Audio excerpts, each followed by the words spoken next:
Hi friends, அனைவருக்கும் அஸ்ஸலாமு அலைக்கும். சிம்பிளாக மணத்தக்காளி கீரை எப்படி செய்கிறதுன்னு பார்க்கலாம் வாங்க. ஃபஸ்ட்டு பேன் வச்சுட்டு எண்ணெய் ஊற்றி கடுகு உளுந்தம் பருப்பு போட்டு ஜீரகம் போட்டு வரமிளகாவையும் போட்டுருங்க. அப்புறம் வெங்காயம் கொஞ்சம் நிறையாவே போட்டுக்கிட்டால் நல்லாயிருக்கும்.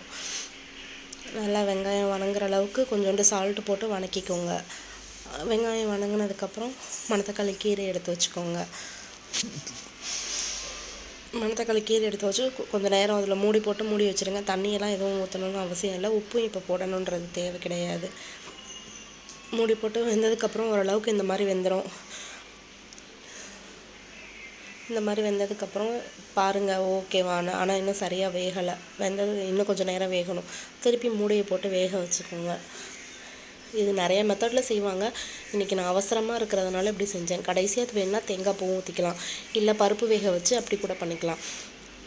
எனக்கு இன்றைக்கி லேட்டாகிடுச்சு, அதனால் நான் சிம்பிளாக இது மாதிரி முடிச்சிட்டேன். இன்ஷாஅல்லாஹ் பிடிச்சிருந்தால் லைக் பண்ணுங்கள், ஷேர் பண்ணுங்கள், கமெண்ட் பண்ணுங்கள். ஃபஸ்ட்டு சப்ஸ்கிரைப் பண்ணுங்கள் ஃப்ரெண்ட்ஸ். அனைவருக்கும் அஸ்ஸலாமு அலைக்கும்.